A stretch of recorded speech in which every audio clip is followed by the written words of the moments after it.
Welcome back to another technical deep dive here in the debug zone.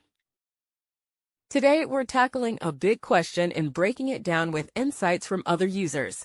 Hopefully, this clears up some misconceptions and helps you get the answer you need. So buckle up, stay a little curious, and let's jump right in.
And that's a wrap.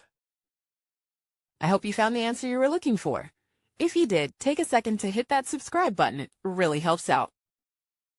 And let me know in the comments which solution worked best for you.